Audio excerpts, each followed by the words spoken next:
Recording. We have Zoe Curcio will be our first presenter. Zoe is a GrizzlyCorps member who is serving with the Resource Conservation District in Monterey County, where she has been working on implementing urban pollinator habitats while establishing relationships with local communities and wildfire preparedness.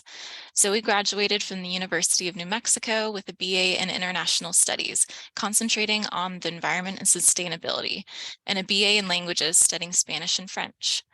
We're so excited to have Zoe speak today, and I'm going to stop presenting and let Zoe take over and share her screen. Apologize for. No worries. Giving plenty of time for everyone to come in. All right.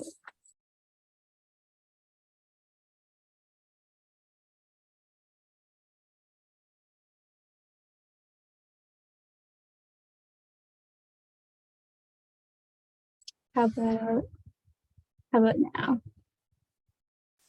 Yeah, there it is. Perfect. Okay, great. There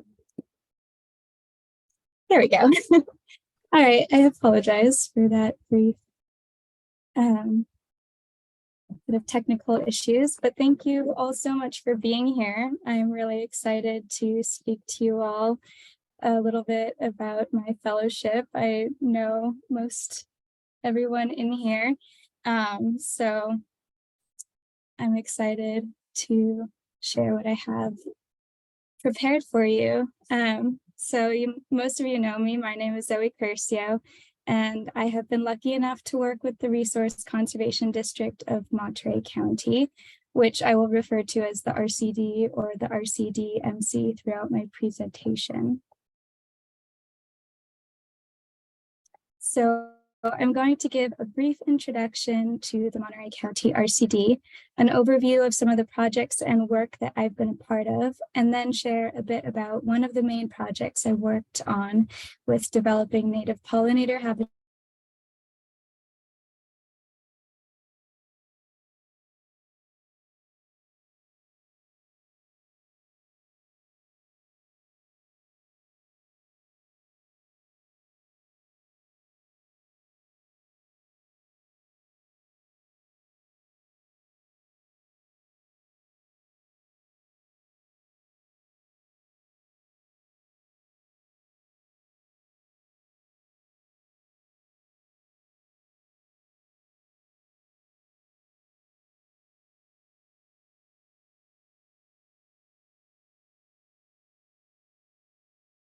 Oh no, looks like we lost Zoe.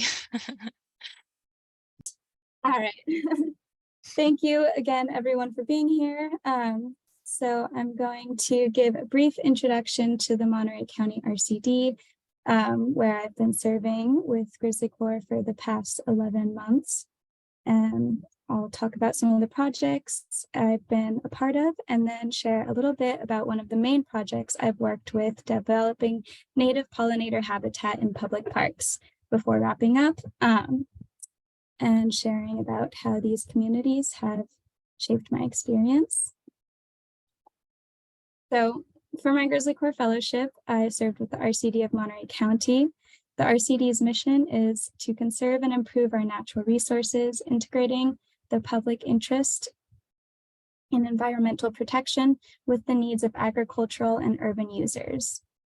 The Monterey County RCD works on various projects in forest health and fuels management, invasives treatments in the Salinas River and watershed restoration, and working directly with farmers throughout the county, providing irrigation and nutrient management, technical assistance, among others. And these photos here I shared, these are two of my supervisors with the Resource Conservation District. On the right, we have Laura, who is a soil scientist and incredibly works with so many farmers throughout the Monterey County region and provides on-farm technical assistance. And then the photo on the left is Jamie, who leads the forest and fuels management team. And I've enjoyed working and getting to know both of them very much. So I split my time with the RCD between working with both the regenerative agriculture projects and on forest health and fuels reduction projects. And this photo on the left is from a planting day in the city of Seaside, where we have been supporting the development of native plant pollinator habitat, which I'll go into greater detail later on.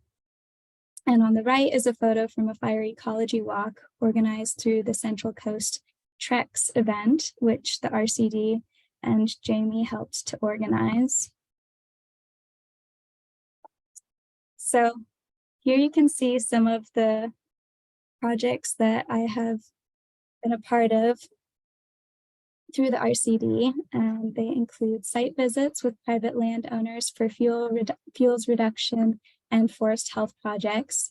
This upper right photo shows a site visit with a landowner down in Big Sur, where we were getting some data and I helped take reference photos for a fuels reduction project.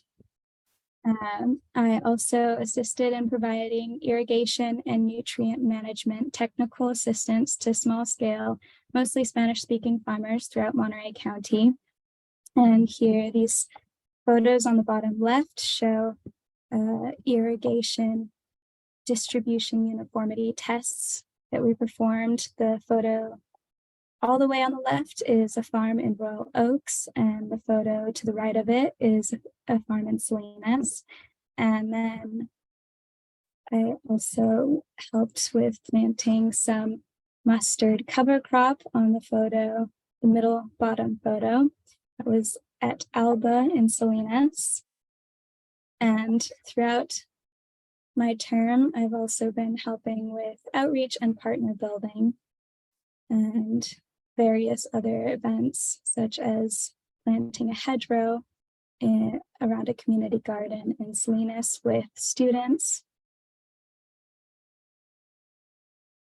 So I wanted to highlight one of the projects that I spent a good deal of time working on with the Seaside Pollinator Gardens and all of the volunteers and collaborators, because it was a highlight of my service term.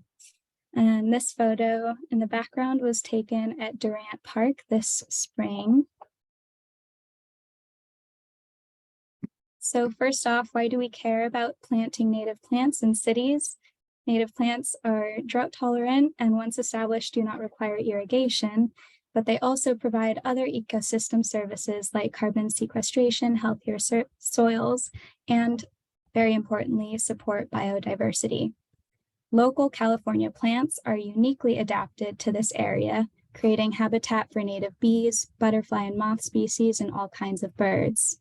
These animals pollinate our plants and form a vital link in ecosystems and the food system. Many pollinators are threatened by habitat loss, pesticide use, and changing climates. However, we have the opportunity to help create habitat in our cities for birds, butterflies, and bees. And with these gardens, Seaside is creating green spaces that support all kinds of life. Seaside has over 18 pocket parks throughout the city, as you can see on this map that FOSPA, Friends of Seaside Parks Association, created. All of these photos show native plants from these parks that have been planted and maintained by a volunteer group called Friends of Seaside Parks Association, or also known as FOSPA.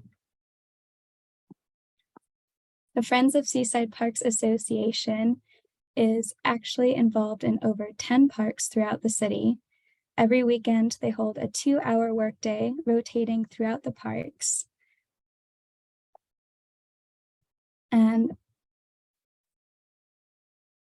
the structure of the volunteer association has been really vital in maintaining and also expanding their reach. To join the rotation, a neighborhood association can form around a park in their neighborhood, just needing 5 unrelated households to form that group, and then they can join the Friends of Seaside Parks Association board. And with that group, we can bring resources to each individual park, while the neighborhood association performs maintenance in between group work days. And these are all of the parks that FOSPA has been working on in the past several years: Durant Park, Highland Otis Park, Capra Park, Farallones, Lincoln Cunningham, Beta, Havana Solis, Mescal Neal, which is a new park, Pachetti Park, Martin Park, and Fernando Park.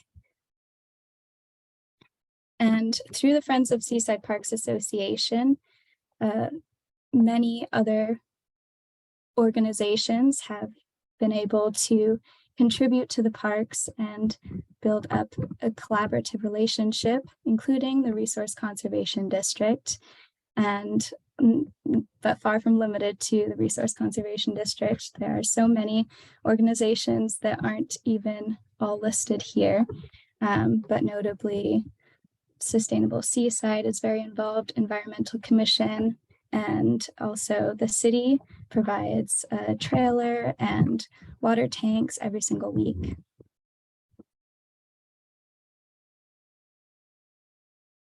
FOSPA in this project is led and fueled by amazing, committed volunteers that have been coming out every Saturday for the past 2 years, and many much longer than that. This graph shows volunteers going back almost 2 years to June of 2021. Every Saturday, workday, rain, shine, wind, or holiday, an average of 18 volunteers have shown up to plant, weed, and mulch the gardens. Over these 93 workdays, we've recorded a total of 1,660 volunteers. This is approximately 3,320 hours of work. And to put that into context, that's over $100,000 worth of work. These numbers don't include the many, many additional hours of volunteer maintenance that happens between workdays.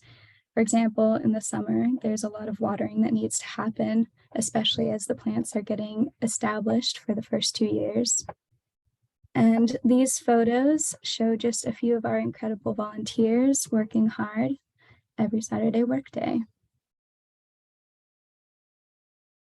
Across the 10 parks in Seaside, we maintained 40,000 square feet of pollinator habitat, and this fall we added over 2,000 native plants, enhancing existing habitat and expanding the habitat area by another 38,454 square feet, almost doubling it.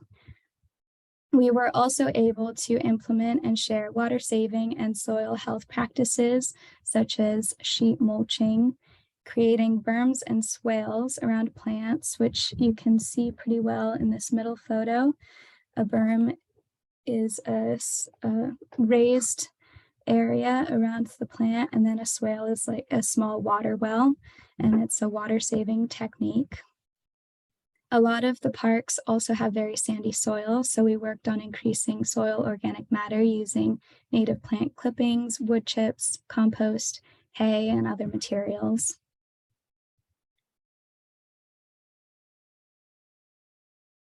I'm so proud to be a part of such an amazing project, and I've been really excited to share it with others. These are just a few of the outreach opportunities that I've had to speak about the pollinator habitat in Seaside. So in these photos, you can see I've spoken at the California Native Plant Society Conference, sharing a poster in the poster session, and also sharing a poster at the International Monarch Summit Conference in San Luis Obispo. And FOSPA also tabled at the Monterey Peninsula Regional Parks Department 50th Reunion. There's Donna and Patty in the photo with me. And I presented to the Seaside City Council in March, along with the president of FOSPA, and had coordinated a pollinator activity at the Pacific Grove Museum of Natural History. And we've been reaching out to more community members and neighbors, going door to door with flyers and posting signs in neighborhoods. And we've also had several collaboration events with the Blue Zones Project. Just recently having a pollinator celebration at Lincoln Cunningham Park for a pollinator week that went really well. So to wrap it all up, I've learned from many communities this year, from my coworkers at the RCD of Monterey County, especially, from the volunteers I've worked with in Seaside, from other forestry and prescribed fire professionals, from farmers, landowners, and members of Monterey County, and very importantly, from the incredible GrizzlyCorps fellows and leaders. While I've had ups and downs throughout this service term, putting together this presentation has reminded me how many new things I've learned in the process. Hearing how many years volunteers have worked in the parks in Seaside, for example, made me realize that laying the groundwork and building a community effort can take time and can pay off in great ways down the road.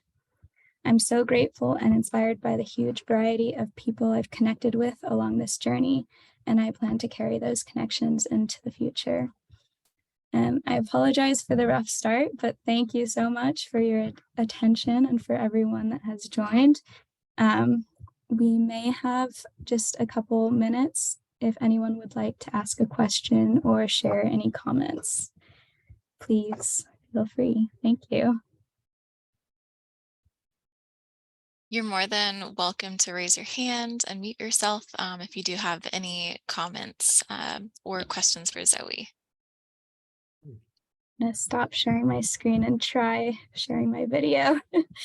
Hopefully it works. I don't lose connection again. Hello.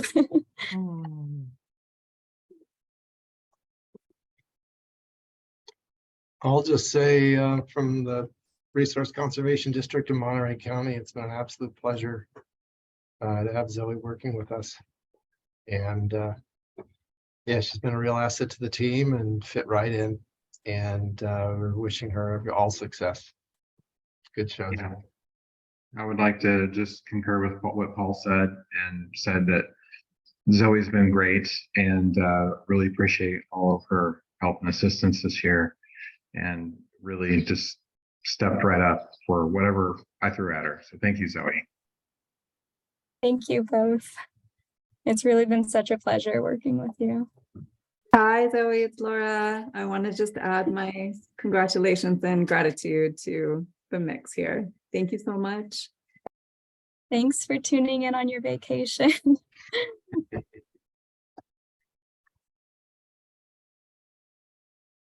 Well, thank you so much to Zoe. That was a really well done presentation, so much information, and just really lovely to see the arc of your service here. So very excited to see what you do next. And thank you so much. Thank you.